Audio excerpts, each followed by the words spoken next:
Hello everyone, I hope you're all keeping well, keeping safe. I've decided, because I watch quite a lot of films in a week, that it would probably be easier for not just me, but for everyone that chooses to watch my videos, if I did a weekly, just overview slash review. I'm not very good at reviews, so they may not be good, of every film I have watched in a week. Now for this first video, it'd be a bit more than a week, it'd be the last 13 days, so everything from the start of January, but I'm gonna go briefly over them, tell you my thoughts, what I thought of them. Some of them I may not go heavily on my thoughts because I'm not very good at saying what if I like to film or not, because I like most films. So if I rant a bit, I do apologise, but I am going to be looking over at my notes because I've got my notes on my computer over here, so hopefully this shouldn't take too long. I just need to get to where I started, which is here. So first in January, the first film I watched in January was Brubaker, which I was recommended, and it is basically, I would say it's a very good prison drama. Personally, for me, it matches up there with The Green Mile and The Shawshank Redemption. Has a small link with The Shawshank Redemption, not story wise, but you'll see when I get later on into it. But yeah, it's a very good prison drama, and it's basically about a warden that is trying to make change in a corrupt prison. And this warden, he goes undercover basically to start with, and then he announces that he's warden, and that's when the changes begin to happen. And a great lead performance from Robert Redford, as always. He was brilliant in this film, and there is a very small performance, about 5 minutes I think, from Morgan Freeman, about halfway through I think it is. But yeah, I would highly recommend, if you like these types of films, prison dramas, just dramas in general, if you like Robert Redford, definitely, if you haven't seen it, I would definitely recommend checking out. Right, now I need to get on to the next one.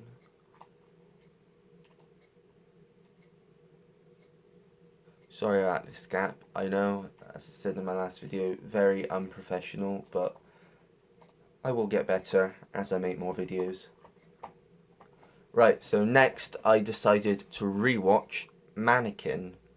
And the reason I rewatched this is because for me it's a guilty pleasure. I know it may not be a particularly good film, but I just connect with it. I like the story. I just really enjoyed it, and I managed to get it. If you saw it in my, you need to watch part 2 of my complete 4K and Blu-ray collection, you will see I managed to get the German release of Mannequin. It's my only foreign release because I'm only buying Blu-rays that are foreign of films that I really enjoy, such as Mannequin.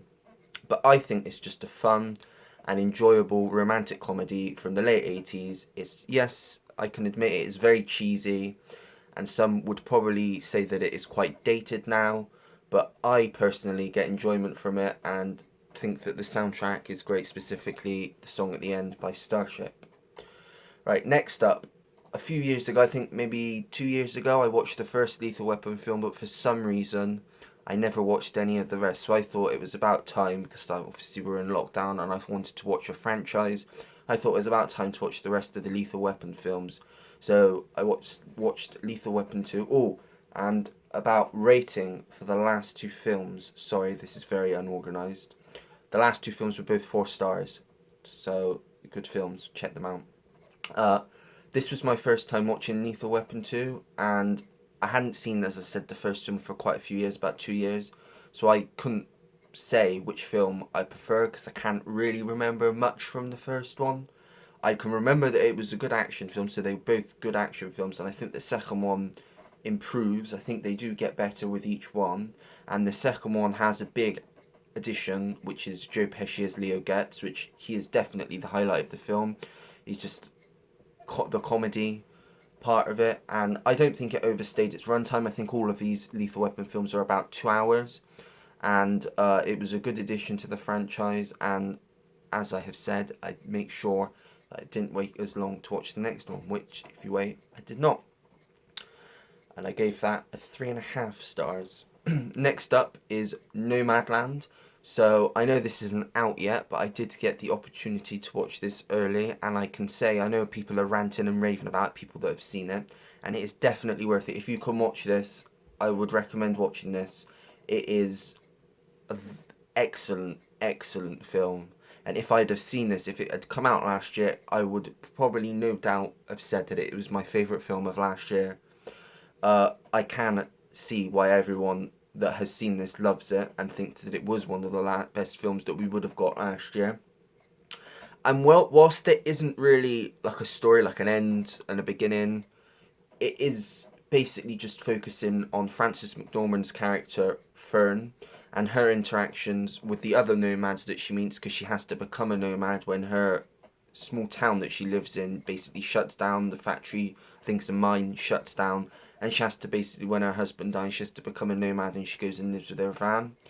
And all the other nomads, pretty much except for one, were actually played by real life nomads, which is good. It's a bit like in the 1517 to Paris, the Clint Eastwood film from a few years ago.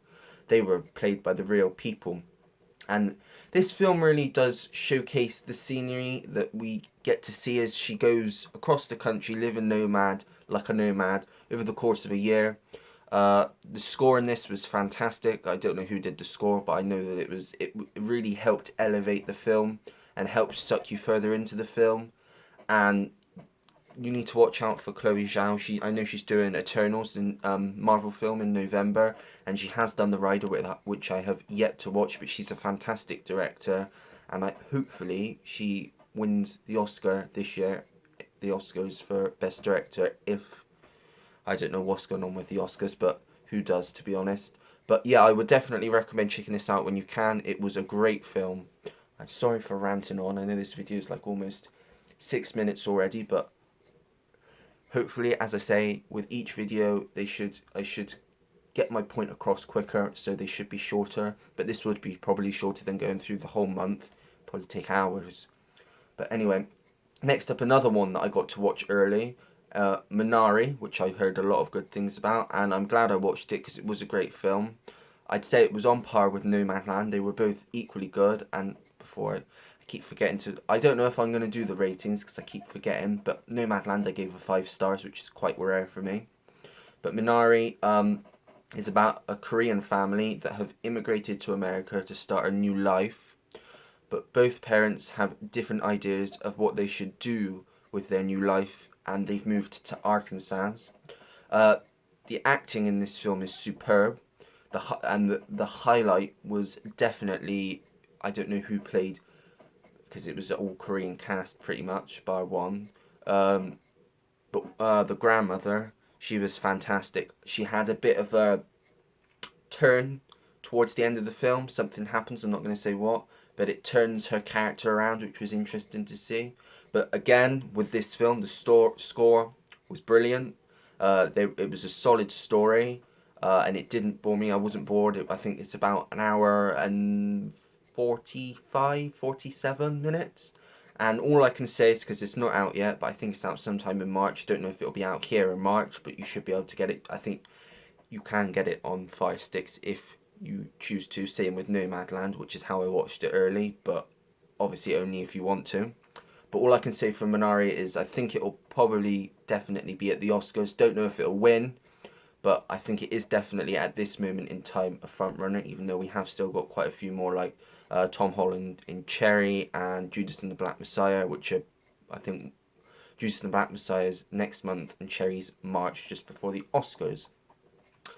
And next up, I decided that I wanted to watch a thriller film, and this was a film that I had heard of and I'd wanted to watch for a while, but I never got the chance of watching. I knew little about the story, and the reason I watched it is because it was a Clint Eastwood film that I have not yet seen, and I am a fan of Clint Eastwood's work. I will say this isn't his best work. It's not the best thriller. That's probably why it goes quite under the radar, because the story was good, but it was very predictable. Like I could predict who, because it's about a murderer, who the murderer was pretty much as soon as he was shown on screen, he or she.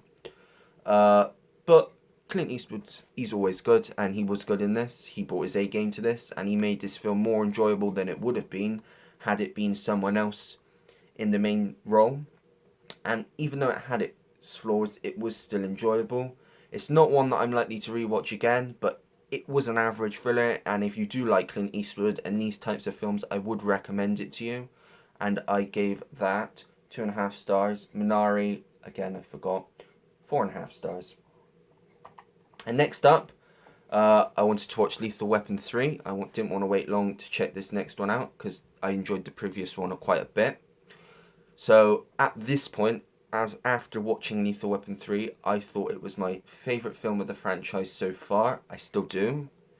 I think it's more comedic than the last two and has a much better story than the last two films. Again, Joe Pesci's character Leo Getz has come back to bring some much welcome laughs, especially now whilst we need them. And this time there's also the addition of Rene Russo's cop, who is playing a cop from Internal Affairs, investigating something that's gone on. There isn't much that I can really say about this film other than that I really did enjoy it. I thought the action was brilliant, and it was a step up from the last one. And I did watch the next one later down the road, but it says I look forward to watching it, but I did. Next up, I watched Promising Young Woman. This was a genuine surprise. I went into this and I'd only seen the trailer, so I didn't really know what was happening. I knew it was like sort of like a kind of thriller revenge thing, but I didn't really know. I'd heard quite a lot of good reviews coming out of Sundance last year, but around this time last year. And I can't really go into the plot very much because it would give spoilers away, and I don't want to. But as I said, it is a revenge thriller of sorts, a play on a revenge thriller, and I gave this a 3.5 stars, and the reason that I dropped a star, well, half a star, I would have given it 4 stars, is because towards the end of the film, something happens and it bothered me, and I didn't like it really, but it did manage to redeem itself right at the end, so I only dropped half a star, not a full star. But if it didn't redeem itself, I would have probably dropped a whole star, maybe even more, because it wouldn't have ended good. But overall, it was a good film.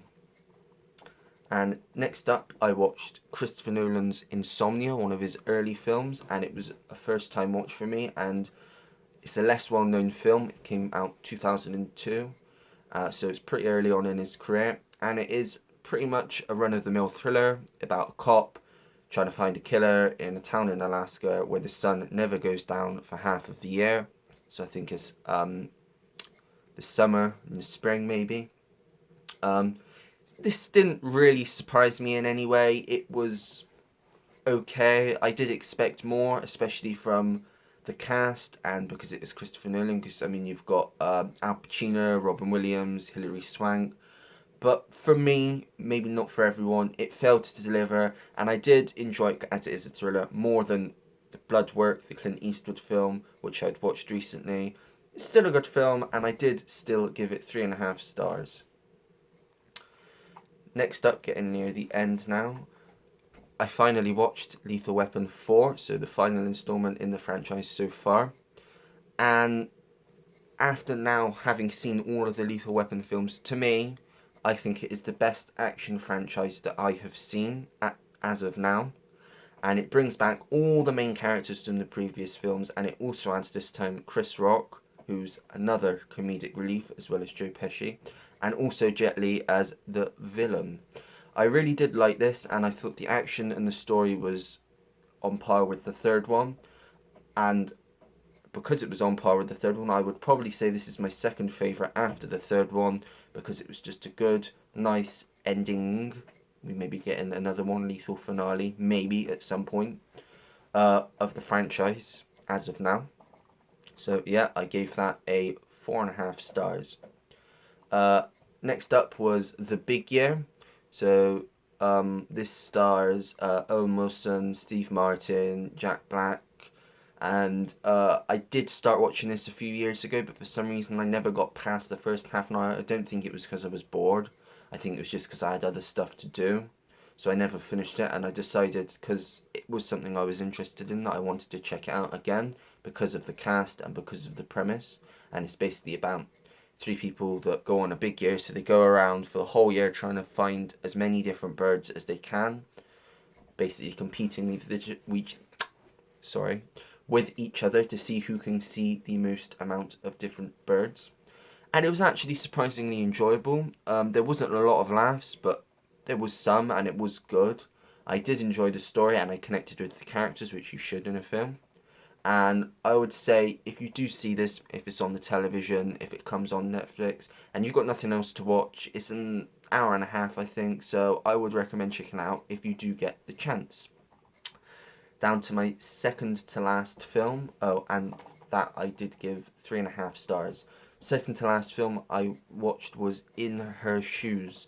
So I was looking for a film that I didn't have to really focus on, wasn't a hard watch, wasn't too heavy. And I saw this and thought that I would check it out. It stars Cameron Diaz and Toni Collette, and they play two sisters who, for certain reasons, fall apart.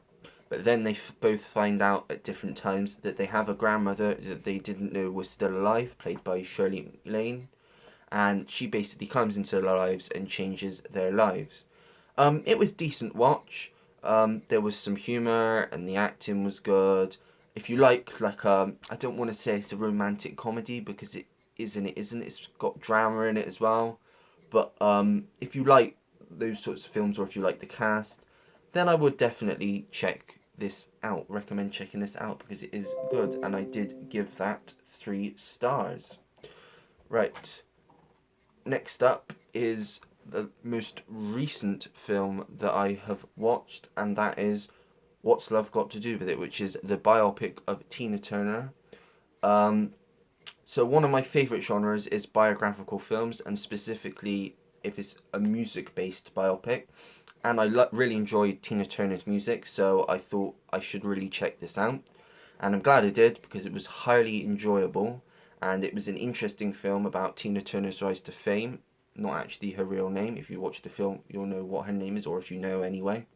And it's about her. It's got about her abusive relationship, extremely abusive relationship, I would say, with her husband then, Ike Turner. And I just think Angela Bassett, who played Tina Turner in this, smashed out the park with her performance, which really felt real at sometimes. It felt like it was actually her. And I would just say, if you like Tina Turner's music, or if you like a good biopic, then I would definitely recommend checking this out. And that's everything I've watched so far this month. Sorry that this isn't as professional, but with tips and help from other people, which I am getting already, it should improve with each video. I'm already feeling a bit more confident now I've had a bit of support.